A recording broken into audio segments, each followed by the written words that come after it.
Hey there, it's me, Nate, and today I want to talk about Animal Farm by George Orwell.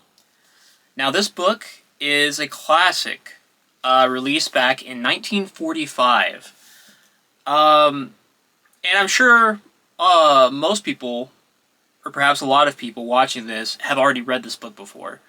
Oftentimes, whether in junior high or high school, it's required reading. And for good reason. It covers a lot of themes such as communism and political strife. Well, it's an allegory for real life figures and governments and economies, while kind of wrapping all of that in a clever fable-esque shell. Since fables are oftentimes stories that teach us a message with things like talking animals or talking objects, more fantastical elements, Animal Farm discusses politics, economy, socio-economic issues with talking animals on a farm. And it can be read by children, but it can also be read by adults, and it has so many deep issues, such as corruption, and greed, and the obfuscation of truth by higher powers, propaganda and brainwashing of youth, and how you may get rid of like a corrupt power over you, but then eventually the new power that takes its place ends up becoming something even worse, potentially. And so I think it's brilliantly done. Now, as for what the book is actually about, it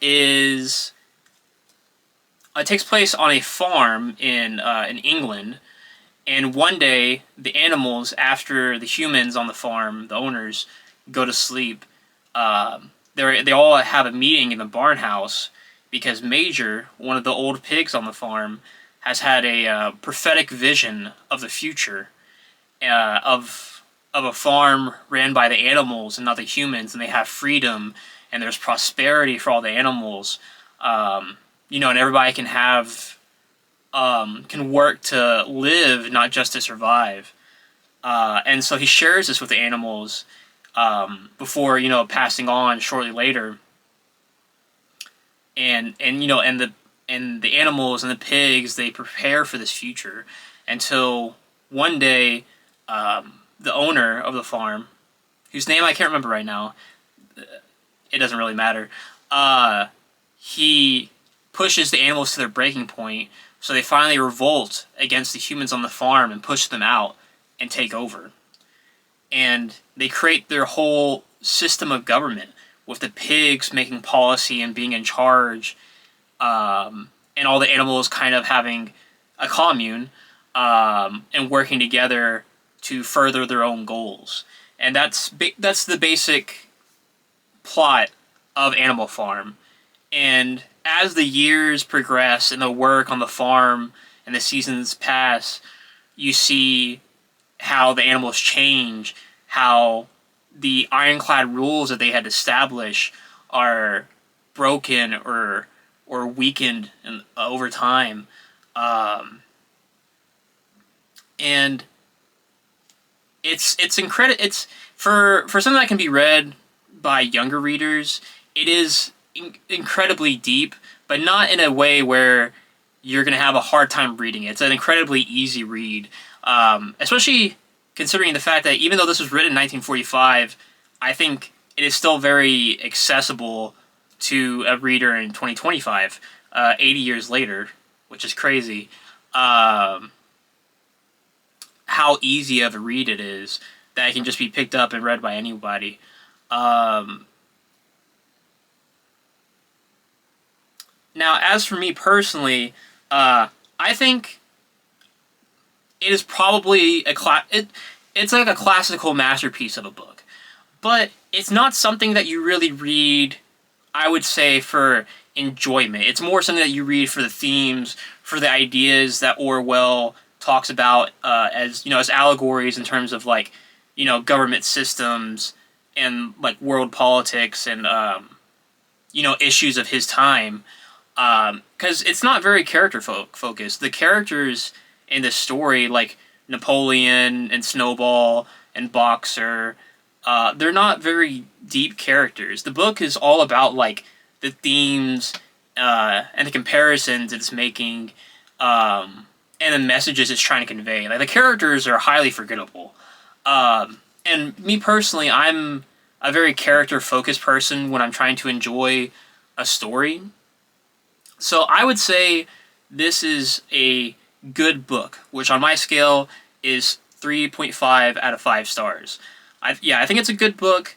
Definitely, it's something that should be read by everybody at one point or another, whether you've read it in school or later on in life. I think it's something that you should take the time to read. And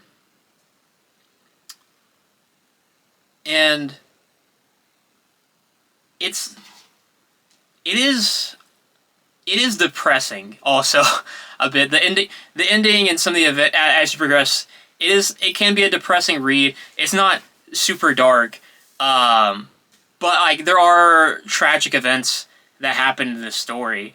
So it is not something that you like. It's not a very lighthearted read. It's not a very fun read, but I think it is still like something you should read. Even if you're more of like a non-fiction reader, there's still a value to be had in reading Animal Farm just from like a historical perspective, just to see what Orwell's and thoughts of people at the time were on terms of like things like communism and such. And so yeah, that's just my quick, easy thoughts and review on Animal Farm. It's an extremely short, easy read. I think everybody should, at one point or another in their lives, make the time to get it and read it. Yeah, that's all I got to say about that. Thanks for watching. Make sure to subscribe, leave a like, comment down below about any thoughts of what I can do better in these videos. For the next foreseeable bit, I'm going to be trying to be posting every day. Let's see if I can keep that up. Because I have some reviews backlogged of books I've already read, and I'm just shooting these out. Because yesterday I put out, or hopefully I get this out the next day, I put out a review for Fated by Benedict Xhaka. So I try to, at least for the next week or so, I think I'm going to have a book review out every day. That'd be nice. But yeah, so once again, thank you for watching, and have a good day.